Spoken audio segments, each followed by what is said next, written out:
أما بعد فأعوذ بالله من الشيطان الرجيم بسم الله الرحمن الرحيم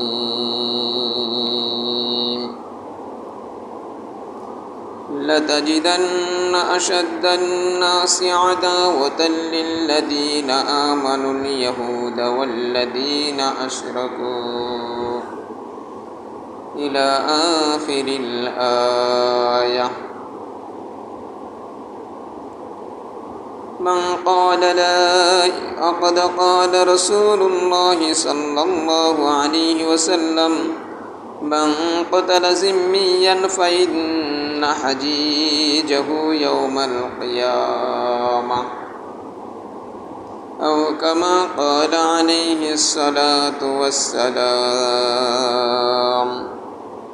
صدق الله مولانا العظيم وصدق رسوله النبي الكريم ونحن على ذلك لمن الشاهدين والشاكرين الحمد لله সমস্ত প্রশংসা আল্লাহ তাআলার দরবারে যে মহান রব্বুল আলামিন আল্লাহ তাআলা আমাকে সহ আপনাদের সকলকে জুমার সালাত আদায় করার লক্ষ্যে মসজিদে আসার বসার তৌফিক দান করেছেন।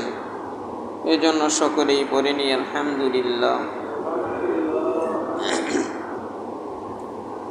আজকে শাওয়াল মাসের 26 তারিখ।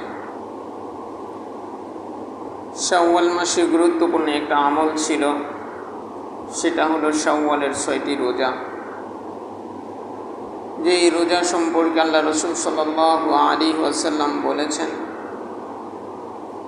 যে ব্যক্তি এই শাওয়ালের 6টি রোজা আদায় করবে, আল্লাহ তাআলা তাকে 1 বছর নফল রোজা রাখলে যেই সব তার আমল নামায় সেই সব আল্লাহ তাআলা লিপিবদ্ধ করে দেবেন। অনেকেই হয়তো এই আমল আমরা করতে পেরেছি, আবার হয়তো অনেকেই করতে পারি নাই। তো যাই হোক, আল্লাহ তাআলা আমাকে আপনাকে দয়া করে মায়া করে তার ঘরে এনেছেন।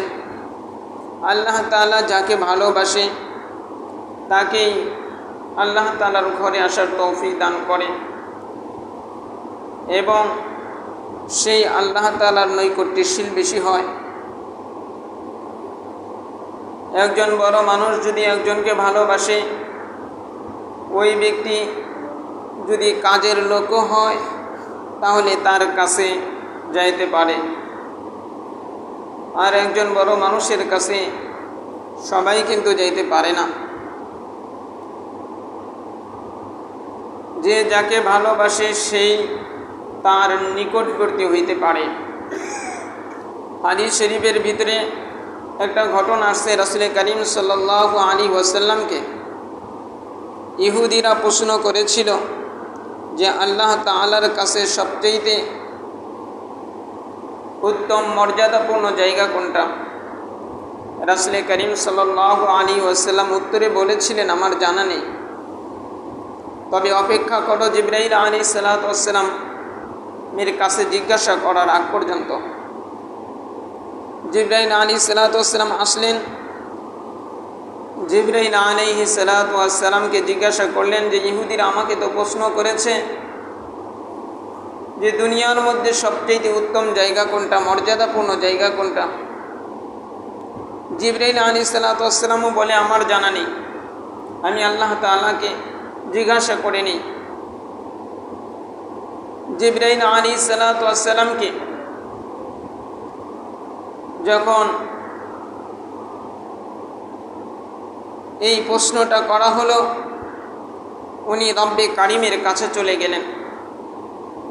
জিবরাইল আলাইহিস সালাতু ওয়াস সালাম প্রশ্নের উত্তর নিয়ে ফেরত আসলেন আর রাসূল করিম সাল্লাল্লাহু আলাইহি ওয়াসাল্লামকে বলেন, ইয়া রাসূলুল্লাহ, আমি আল্লাহ তাআলার এত নিকটে গেছি যে এর আগে কোনোদিনও আমি এত নিকটে যাইতে পারি নাই। তো তুমি আল্লাহ তাআলার নিকটে গেছো, কতটুকু নিকটে গেছো? তখন বলে জিবরাইল আলাইহিস সালাতু ওয়াস সালাম যে আমার মাঝে আর রব্বে কারিমের মাঝে ৭০,০০০ পর্দার ব্যবধান ছিল। ভাই আমি এত নিকটে গেছি। এত নিকটে কেন নিয়েছেন? কারণ সে জ্ঞান শিখবে, ইলম শিখবে। যে ইলমটা তার কাছে নাই, আল্লাহ তাআলা সেই ইলমের মর্যাদা বোঝানোর জন্য, ইলমের কদর বোঝানোর জন্য আল্লাহ তাআলা তাকে এত নিকটে নিয়েছে। তখন সে এসে বলেছিল যে ইয়া রাসূলুল্লাহ, আপনি বলে দেন আল্লাহ তাআলার কাছে সবচেয়ে উত্তম আর মর্যাদাপূর্ণ জায়গা হলো আল্লাহ তাআলার ঘর, মসজিদ। এই কারণে দেখেন যে আজকে তো আমরা শুধু নিজেদেরকে নিয়ে আছি, শুধু নিজেদেরকে নিয়ে আছি। যেমন দেখেন ফিলিস্তিনের জমিনে আজকে এই ফিলিস্তিন তাদের বৈধ বসত বাড়ি দুই ভাগে বিভক্ত করে মাঝখান দিয়ে তারা রাষ্ট্র কায়েম করে গণহত্যা চালাচ্ছে।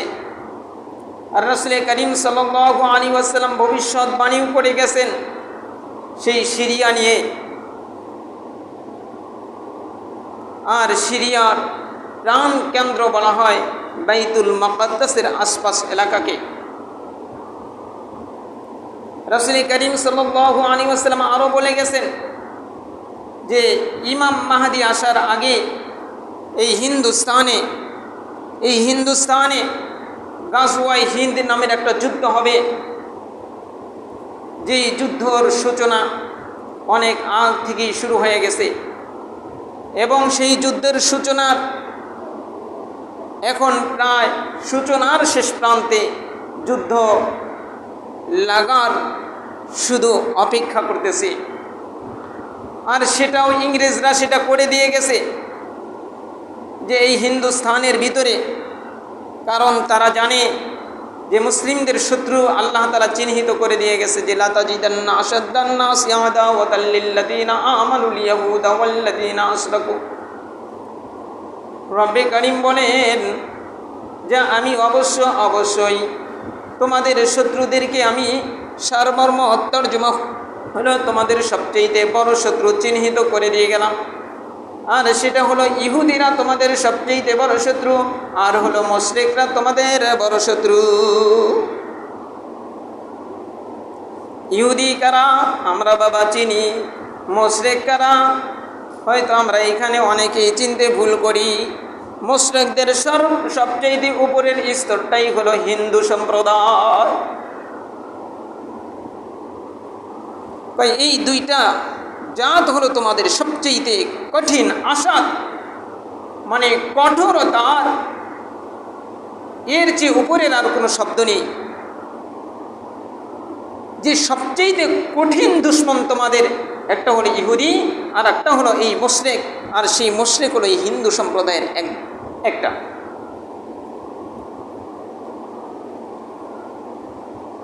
কিন্তু বাবারে আজকে বড় দুঃখ আর আফসোসের বিষয় যে আমরা কি করি, তাদেরকেই বন্ধু বানাই। কিন্তু তারা বাবা খুব ভালো করেই জানে, যার কারণে দেখেন যে জানে মুসলমানদের গুরুত্বপূর্ণ স্থান,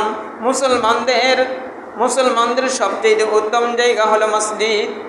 আর এগুলাকে কিভাবে কন্ট্রোল করা যায়, যদি কন্ট্রোল না করতে পারি তাহলে তো গাজওয়ায়ে হিন্দে আমরা হেরে যাব। আর ওই হিন্দুরা রাসূল করিম সাল্লাল্লাহু আলাইহি ওয়াসাল্লামের সেই ভবিষ্যৎবাণী নিয়ে তারা পড়ালেখা করে, সেই ভবিষ্যৎবাণী নিয়ে ভবিষ্যতের পরিকল্পনা করে। আর মুসলিম আজকে ঘুমায় থাকে।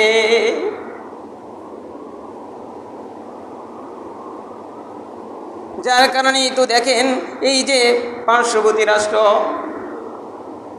ভারতে কি করছে, ওয়াকফ আইন বাতিল করছে। ওয়াকফ আইন, আরে প্রায় 9 লক্ষর মতো মুসলিমদের ওয়াকফ সম্পত্তি আছে, যেটার মূল্য প্রায় 1,500 কোটি মার্কিন ডলারের উপরে। ওয়াকফ মুসলিমদের একটা গুরুত্বপূর্ণ বিধান। ওয়াকফ মানে হলো যে সম্পদটাকে তুমি আল্লাহ তাআলাকে দিয়ে দিলা। রাসূল করিম সাল্লাল্লাহু আলাইহি ওয়াসাল্লাম ফরমান, তুমি যদি একটা মানুষকে কোনো কিছু দাও, যেমন তাকে আমি কি দিলাম, একটু খাবার দিলাম, তাকে দান করে দিলাম, আবার সেই খাবার তার কাছ থেকে কেড়ে নিলাম। কয় তুমি এটা কত বড় অপরাধ করলা, অর্থাৎ তুমি যদি বমি করে বমি খাইতা, যেই গুনাহ তোমার সেই গুনাহ 1 নাম্বার হলো তোমার সেই গুনাহ হয়ে গেল। আর দেখেন একজন মানুষকে যদি দেওয়ার পরে যদি এইরকম গুনাহ হয়, আর যেই সম্পদটা মানুষ আল্লাহ তাআলাকে দিয়ে দেয়, সেই সম্পদ যদি সে নিজের মতো ব্যবহার করে, সেই সম্পদ যদি হস্তক্ষেপ করে, তাহলে কত বড় গুনাহ। রব্বে কারীম তাই বলেন, ইন্নাল্লাহা আশতারা মিনাল মুমিনিনা আনফুসাহুম ওয়া আমওয়ালাহুম বিআন্না লাহুমুল জান্নাহ। কয় ও আমার মুমিন বান্দারা, মনে রাখিও আমি তোমাদের কাছে জান্নাতটা বিক্রি করে দিয়েছি দুইটা জিনিসের বিনিময়ে, একটা হলো জান আর একটা হলো মাল। সেই মালের একটা হলো এই যে অক্ফ করে দেয়, মসজিদে জায়গা অক্ফ করে দেয়, কবরস্থানে জায়গা অক্ফ করে দেয়, মাদ্রাসায় জায়গা অক্ফ করে দেয়। এই অক্ফ সম্পত্তি এটা গুরুত্বপূর্ণ বিধান, যে অক্ফ সম্পত্তি যেই জিনিসের জন্য আপনি অক্ফ করলেন, ওইটা ছাড়া আর দ্বিতীয় কোনো কাজ করা যাবে না। আপনি যদি মাদ্রাসার জন্য অক্ফ করেন, মাদ্রাসায় ব্যবহার করতে হবে। আপনি যদি মসজিদে অক্ফ করেন, মসজিদেই ব্যবহার করবে। আপনি যদি কোনো জনকল্যাণ হাসপাতালে অক্ফ করেন, হাসপাতালেই ব্যবহার করবে। দ্বিতীয় নাম্বার হলো অক্ফ সম্পত্তির ভিতরে এটা কেনা বেচা জায়েজ নাই, কেনা বেচা জায়েজ নাই। তৃতীয় নাম্বার হলো অক্ফের সম্পত্তি, ওয়াকফের সম্পত্তি শুধু মুসলমানরাই ব্যবহার করতে পারবে, অন্য কেউ ব্যবহার করতে পারবে না। এটা হলো ওয়াকফের সম্পত্তির বিধান। কিন্তু ভারতে কি করলো, যখন দেখলো যে আরে মুসলমানদের কতগুলো সম্পদ, কয় ভারতে যে ওদের যে বাহিনীর যে সম্পদ আছে। দ্বিতীয় নাম্বার হলো ওদের আর একটা কিসের রেলওয়ের যে সম্পদ আছে। কয় তৃতীয় নাম্বারের সম্পত্তি বেশি হলো, সেটা হলো এই মুসলিমদের ওয়াকফ সম্পত্তি। তখন তোদের মাথা নষ্ট হয়ে গেল। আরে মুসলমানদের এত সম্পত্তি, আরে হিন্দু যখন ইংরেজরা এদেশে মাথা গেড়ে যখন পা গেড়ে বসেছিল, ইংরেজরাও দেখেছিল যে আমাদের সবচেয়ে বড় দুশ্মন হলো মুসলিমরা। তাই কি করো, মুসলিমদের মাদ্রাসার যে ওয়াকফ সম্পত্তি আছে, মসজিদের যে ওয়াকফ সম্পত্তি আছে, এগুলা দখল করো। ওরা দখল করে নিয়েছিল। কিতাবের ভিতরে আসছে যে একটা মাদ্রাসার ওয়াকফের সম্পত্তি ছিল 2700 একর। কারণ আগের যুগে ইংরেজরা এদেশে আসার আগে এই মসজিদ মাদ্রাসাগুলো চলতো কারো কাছে হাত পেতে নয়, বরং যখনই মসজিদ করছে এই মসজিদের সম্পত্তি থাকবে, সেইখান থেকে ভাড়া আসবে, সেইখান থেকে জিনিস আসবে, সেইগুলা দিয়ে মসজিদ চলবে। এখন ওই অবস্থা না দেখে আজকে ফ্যান করে সুদের টাকার ফ্যান করে, টাইলস লাগায় সুদের টাকার টাইলস লাগায়, ঘুষের টাকার সিমেন্টের বস্তা মাদ্রাসা মসজিদে দান করে। মুসলমানদের সেই ঐতিহ্য যখন ধ্বংস হয়ে গেছে, তখন মুসলমানদের মসজিদটাও বড় বিরান হয়ে গেছে। এই যে হিন্দুরা যে আইনটা পাস করলো, সেই আইনটার ভিতরে কি বলছে, সেই আইনটা হলো এই ওয়াকফের সম্পত্তি হলো ওয়াকফ বোর্ড নামের একটা ছিল। সেটা হলো 1968 সনে যখন 48 সনে যখন স্বাধীন হয়ে গেল, তখন একটা ওয়াকফ বোর্ড কায়েম করেছিল। ওই ওয়াকফ বোর্ডের মাধ্যমে এই ওয়াকফের সম্পত্তিগুলা পরিচালিত হইত। আবার যখন 1994-95-তে আবার ওয়াকফ বোর্ডের কিছু নিয়মকানুন বর্ধিত করলো, সেইভাবে চলে আসতেছিল। এখন সেটা যখন কমাইতে এখন কি করছে, এখন হলো যে এই ওয়াকফের সম্পত্তিগুলার বৈধ দলিল আনতে হবে। এখন দেখেন এই যে বৈধ দলিলগুলা দেখেন, আজকে 60-70 বছর আগের অনেক সম্পত্তি, এগুলার কিন্তু এরকম কোনো দলিল ছিল না, ওইরকম কোনো ডকুমেন্ট ছিল না। ওয়াকফের সম্পত্তি দলিল করে দিতে হয় না। ওয়াকফের সম্পত্তি যদি মুখে বলে আমি এটা আল্লাহর ঘরে দিয়ে দিলাম, সঙ্গে সঙ্গে সেটা আল্লাহ তাআলার ওয়াকফের লিস্টিতে লিপিবদ্ধ হয়ে যায়। শুধু তাই না, তারা কি করছে, ওয়াকফের সম্পত্তির মধ্যে ওয়াকফের সম্পত্তি যদি বৈধ দলিল যদি না থাকে, তাহলে এটা খাস জমি অন্তর্ভুক্ত হবে। আর খাস জমির ভিতরে সরকারি আইন কি হবে, প্রয়োগ হবে। যার কারণেই তো দেখেন একটা প্রদেশের ভিতরে 170টা মাদ্রাসা সিলগাল অর্থাৎ বন্ধ করে দিয়েছে, কতগুলা মাদ্রাসা অলরেডি ভেঙেও ফেলেছে। আবার সেই দেশের মুখ্যমন্ত্রী কি বলছে? মুখ্যমন্ত্রী বলছে যে সরকার যেই পদক্ষেপ নিয়েছে ভালোই পদক্ষেপ নিয়েছে, উত্তম পদক্ষেপ নিয়েছে। আরে আজকে যদি দেখেন আমাদের এই জমিনের ভিতরে আজকে যদি একটা যদি এই হিন্দুদের যদি এই মন্দির ঘর ভেঙে দিয়ে যদি আমাদের কোনো নেতা বলতো ভালোই করছে, তাইলে কেমন হইতো একটু দেখেন। বাবারে মুসলমান ঘুমিয়ে আসে, মুসলমান শুধুই এখন পেটের চিন্তা করে যে পেট বাঁচলে সব।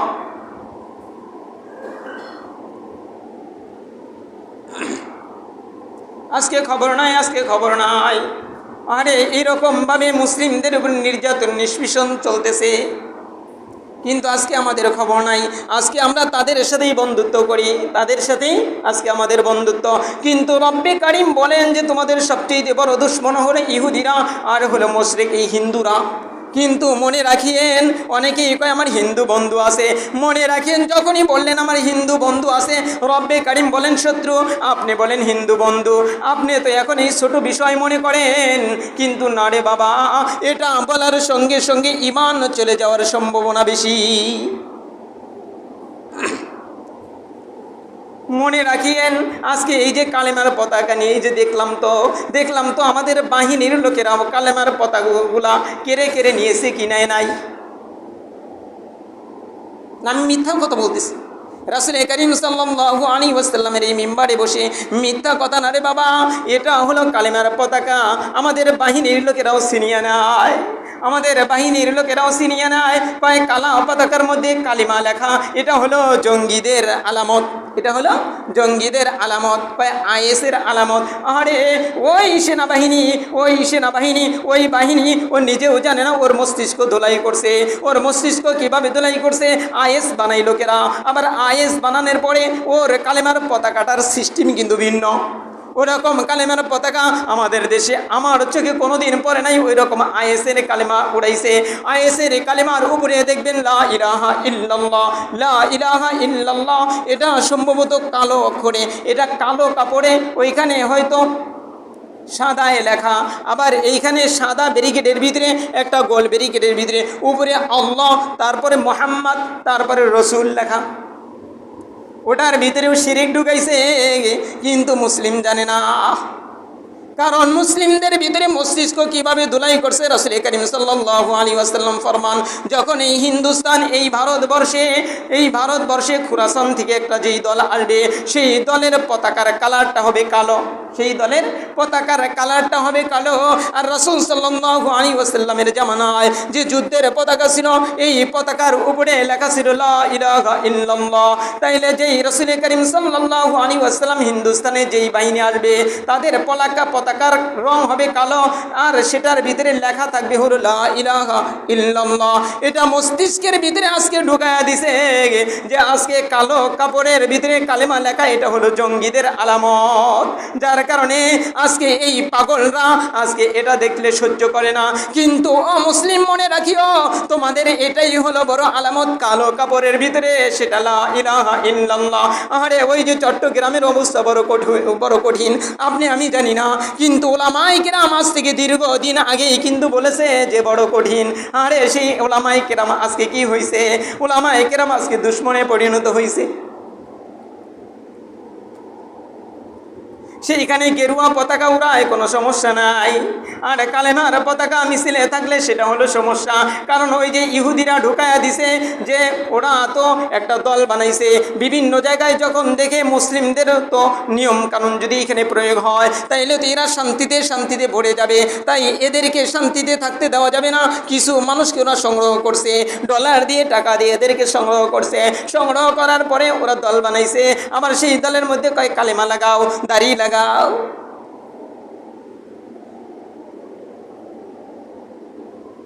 কিন্তু বাবা মনে রাখিয়েন, আজকে এই কালেমার পতাকা আজকে দেশে বেইজ্জতি হয়, কিন্তু মনে রাখিয়েন আমি কিসের কারণে? ওই দাদা বাবুদেরকে খুশি করার জন্য, ওই আমেরিকাকে খুশি করার জন্য, ওই অমকে খুশি করার জন্য।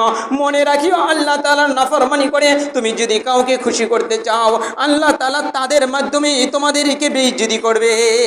এরকম অসংখ্য অগণিত ঘটনা কিন্তু ঘটেছে।